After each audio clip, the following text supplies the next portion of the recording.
जीवित परमेश्वर प्रभु यीशु मसीह के नाम में हमारे सभी मसीह भाई बहनों को जय मसीह की। परमेश्वर के अनुग्रह से हमें अवसर मिला है, हम वचन के माध्यम से बात करेंगे। आज का वचन पाया जाता है यहेजकेल की पुस्तक 37 अध्याय 14 पद में पढ़ूंगे। यहाँ पर इस प्रकार से लिखा हुआ है, और मैं तुम में अपना आत्मा समवाऊंगा और तुम जियोगे और तुमको तुम्हारे निज देश में बसाऊंगा। तब तुम जान लोगे कि मुझ यहोवा ही ने यह कहा और किया भी है। यहोवा की यही वाणी है। सुंदर वचन के लिए परमेश्वर का धन्यवाद। वचन के अनुसार प्रिय यहेजकेल को परमेश्वर सूखी हड्डियों की तराई के बीच ले जाते हैं, जहां पर मरे हुए मनुष्यों की हड्डियां ही हड्डियां हों, और वहां ले जाकर परमेश्वर यहेजकेल को चारों ओर घुमाते हैं और यहेजकेल से ये कहते हैं कि क्या ये हड्डियां जीवित हो सकती हैं। प्रियो, यहेजकेल ने उत्तर दिया, हे परमेश्वर यहोवा, तू ही जान। परमेश्वर कहते हैं, इन हड्डियों से तू भविष्यवाणी करके ये कह कि ये जीवित हो जाएंगी और इनमें फिर से मांस और नसों को उपजाऊंगा और चमड़े से उनका जो शरीर है उसे ढक दूंगा। इस प्रकार से प्रियो, जैसा परमेश्वर ने यहेजकेल को आज्ञा दी कि भविष्यवाणी कर, और जैसे ही यहेजकेल भविष्यवाणी करने लगा, जैसा परमेश्वर ने कहा था ठीक वैसा ही हुआ। वचन बताता है यहेजकेल की भविष्यवाणी ये कर ही रहा था कि एक आहट और बुलडोल के साथ हड्डियां इकट्ठी होकर आपस में जुड़ने लगी, और देखते ही देखते प्रियो एक बहुत बड़ी सेना बन गई। प्रियो, परमेश्वर सूखी हड्डियों में जान डाल सकता है। परमेश्वर उनमें नई नसों को देकर, मांस भरकर, उनमें एक सांस देकर उन्हें जीवित बना सकता है। हमारा परमेश्वर अद्भुत रीति से काम करता है।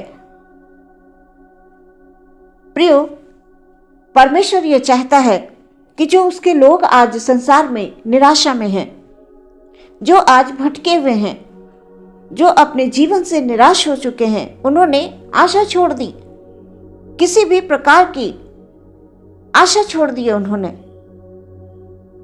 उन लोगों के लिए तमाम वचन देते हुए परमेश्वर ये कहते हैं, मैं तुम्हें अपना आत्मा समवाऊंगा। प्रियो, हमें बस सिर्फ परमेश्वर में विश्वास रखना है कि हमारा परमेश्वर जब सूखी हड्डियों में जान डाल सकता है तो वो सब कुछ कर सकता है। आज भी वही परमेश्वर है। प्रियो, इस संसार में आप निराशा में जी रहे हैं। हो सकता है आपको बहुत बड़ी समस्याओं ने घेर रखा है, आप अपने जीवन से निराश हो चुके हैं, आप जो काम कर रहे हैं आप उसमें सफल नहीं हो पा रहे हैं, आपका जीवन बिल्कुल निराश हो चुका है, दूर दूर तक आपको कोई आशा नहीं नजर आ रही। आप ये सोच रहे हैं, अब मैं क्या करूं, अब मैं कुछ नहीं कर सकता हूं, अब मेरे जीवन में कभी भी कुछ नहीं हो सकता है। लेकिन वचन पर प्रियो आप ध्यान दीजिए, परमेश्वर ये कह रहे हैं, तुम जियोगे और तुमको तुम्हारे निज देश में बसाऊंगा। तब तुम जान लोगे कि मुझे यहोवा ने ये कहा और किया भी है। यानी परमेश्वर जो कहता है वो करता है। परमेश्वर ने आपके जीवन के लिए भविष्यवाणी की कि मैं तुम्हें आशीष दूंगा, मतलब परमेश्वर ने आपको आशीष दे दी। मैं तुम्हें बहुतायत से शांति और आनंद दूंगा, परमेश्वर ने आपको शांति और आनंद दे दिया। हमें बार बार उन चीजों पर बहुत अधिक सोचने की आवश्यकता नहीं है। परमेश्वर यहेजकेल से कहते हैं, तू भविष्यवाणी कर। पहले तो पूछते हैं कि क्या ये ऐसा हो सकता है। यहेजकेल ये कहता है, परमेश्वर तू ही जान। वहां यहेजकेल ने परमेश्वर से कोई क्वेश्चन, कोई आंसर नहीं किया। आज परमेश्वर आपसे कहते हैं कि तुम प्रार्थना करो, तुम विश्वास करो, मैं तुम पर अपनी आशीषों को उंडेलूंगा। मैं तुम्हारा स्वर्ग का पिता हूं, मैं तुम्हें जीवन दूंगा, मैं तुम्हें शांति दूंगा, मैं तुम्हें अपना आत्मा समवा कर तुम्हें फिर से खड़ा करूंगा।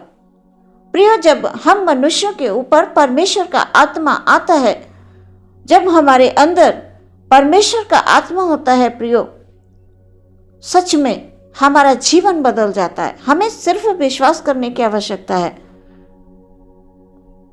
जैसे यहेजकेल ने वहां पर परमेश्वर से कोई भी वार्तालाप नहीं की, जैसा परमेश्वर ने कहा वैसा ही उसने किया।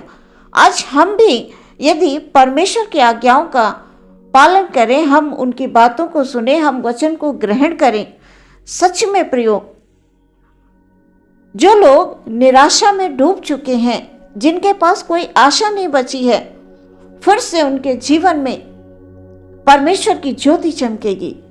उनकी निराशा आशा में बदल जाएगी। उनके जो दुख हैं वो सुख में बदल जाएंगे। उनका जीवन, उन्हें ऐसा लग रहा है कि मैं कुछ नहीं कर सकता, परमेश्वर उनके लिए नए रास्ते खोलेंगे। हमें सिर्फ परमेश्वर के वचनों पर ध्यान करना है प्रियो। प्रियो, जो पुराने नियम के अनुसार परमेश्वर ने यहेजकेल के द्वारा इजरायलियों के लिए ये बात कही, जो बंधुआई में पड़े थे, बेबीलोन की बंधुआई में थे, उनके लिए परमेश्वर ने ये भविष्यवाणी की। प्रियो, हम परमेश्वर के वचनों पर ध्यान करें, मनन करें, बार बार पढ़ें उन वचनों पर। और यदि शैतान किसी भी प्रकार से आपको रोकता है, प्रियो, बार बार आप जब वचन को पढ़ेंगे, बार बार आप प्रार्थना करेंगे, आप प्रार्थना में बैठेंगे, शुरू में आपका मन नहीं लगेगा, आपको वचन समझ नहीं आएंगे, आप प्रार्थना नहीं कर पाएंगे, लेकिन परमेश्वर आपको शक्ति देंगे, परमेश्वर आपको सामर्थ्य देंगे, परमेश्वर आपको अगुवाई देंगे। परमेश्वर का वादा है, मैं तुम्हें कभी नहीं छोड़ूंगा, मैं तुम्हें कभी नहीं त्यागूंगा। प्रियो, आज हम संसार के लोगों की बातों को सुनकर हम विचलित हो जाते हैं, हम परमेश्वर में आशा छोड़ देते हैं। हमें ये लगता है परमेश्वर है ही नहीं, हमारी सुनता ही नहीं है। नहीं प्रियो, परमेश्वर आपको एक नया जीवन देंगे, अपनी आत्मा को देकर आपको फिर से खड़ा कर देंगे। बस आप परमेश्वर के वचन पर विश्वास करें। आप कभी भी निराशा में न जिए प्रियो, क्योंकि परमेश्वर ने आपको इस संसार में एक योजना के तहत बुलाया है, आपको चुना है परमेश्वर ने। वचन के अनुसार बुलाए हुए बहुत हैं पर चुने हुए थोड़े हैं। आपको अपने जीवन से ये लगता है कि मैं नहीं कर पाऊंगा, मैं कुछ नहीं कर सकती, मैं कुछ नहीं कर सकता। नहीं प्रियो, परमेश्वर ने जब मूसा का चुनाव किया, मूसा ने कहा मैं नहीं कर सकता, मैं बोलने में भद्दा हूं। प्रियो, हम जैसे भी हैं, हम परमेश्वर की संतान हैं। परमेश्वर आपके जीवन के द्वारा बड़े बड़े कार्यों को करना चाहते हैं। परमेश्वर की योजना आपके जीवन के द्वारा पूरी होगी। इसलिए अपने आप को कभी भी अकेला ना समझें। आप फिर से खड़े होंगे, परमेश्वर आपकी रक्षा करेंगे, परमेश्वर आपको जरिया देंगे। बस आप विश्वास के साथ प्रार्थना करें, बार बार करते रहें। एक समय आपके जीवन में ऐसा आएगा प्रियो, जब आप अपने आप को महसूस करेंगे कि जीवन बदला हुआ सा है। परमेश्वर का आत्मा जब काम करता है प्रियो, सब कुछ बदल जाता है। आज के वचन में विश्वास करें। परमेश्वर आपको अपने आत्मा के द्वारा इस संसार में चलाना चाहते हैं। आपके द्वारा परमेश्वर इस संसार में काम करना चाहते हैं। परमेश्वर की इच्छा को आप जानें, नित्य प्रार्थना करें, अपनी निराशा से बाहर आएं। इस वचन के द्वारा परमेश्वर आपको आशीष दे। आइए प्रियो, हम अपनी आंखों को बंद करेंगे और प्रार्थना में जाएंगे।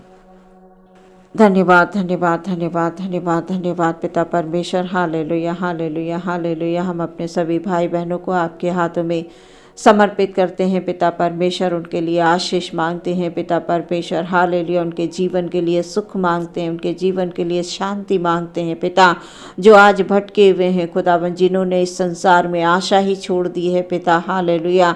जो अपने आप को अकेला महसूस कर रहे हैं। Hallelujah hallelujah hallelujah. जो अपने आप में कमज़ोर महसूस कर रहे हैं पिता परमेश्वर। हालेलुया हालेलुया हालेलुया पिता। उनको आपके हाथों में समर्पित करते हैं पिता। उनके लिए हम प्रार्थना करते हैं। उन्हें प्रभु जी जीवन में शांति दीजिए, उनके जीवन में नई आशा को ओ खुदावन खुदा लेकर आइए यीशु मसीह के नाम में। हालेलुया। शक्ति है यीशु मसीह के नाम में, सामर्थ है। हालेलुया। अपनी आत्मा को डेल दीजिए प्रभु जी। Hallelujah hallelujah hallelujah. तेरा आत्मा ओ खुदावन खुदा उनके जीवन में कार्य करे प्रभु। उनके दुख, सारे दुख प्रभु जी सुख में बदल जाने वाले परमेश्वर। Hallelujah hallelujah hallelujah. सिर्फ आप हैं प्रभु जी।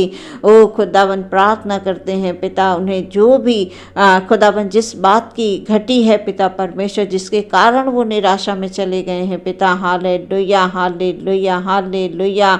उनको खुदावन खुदा आप बेहतर तरीके से जानते हैं पिता। Hallelujah hallelujah. आप उनके जीवन में ओ खुदावन आनंद को लेकर आइए पिताजी। Hallelujah hallelujah. उनके जीवन बदल जाएं यीशु मसीह के नाम से प्रभु। एक अद्भुत गवाहियाँ हो उनके जीवन में। हालेलुया। कि जब परमेश्वर का आत्मा उतरता है, जब परमेश्वर का आत्मा कार्य करता है तो शैतान परास्त होता है। हालेलुया। उनके जीवन से हर एक बंधन को हालेलुया तोड़ देने के लिए हम प्रार्थना करते हैं पिता। हर एक निराशा को दूर होने के लिए हम प्रार्थना करते हैं पिता परमेश्वर। Hallelujah hallelujah. स्वर्ग के परमेश्वर की जय हो। हालेलुया। उनके परिवार के प्रत्येक सदस्य पर पिता तेरी आशीष हो, तेरी बरकत हो पिता परमेश्वर। Hallelujah hallelujah hallelujah. एकमात्र परमेश्वर यीशु मसीह का नाम है हालेलुया, जो हमें जीवन और शांति देता है। Hallelujah hallelujah. हम सब तेरे बेटे और बेटियां हैं पिता। हालेलुया। हम पर दया करें, हम पर तरस खाएं पिता। हालेलुया। प्रार्थना बड़े विश्वास के साथ यीशु मसीह के नाम से मांगते हैं, सुने और ग्रहण करें पिता। आमीन।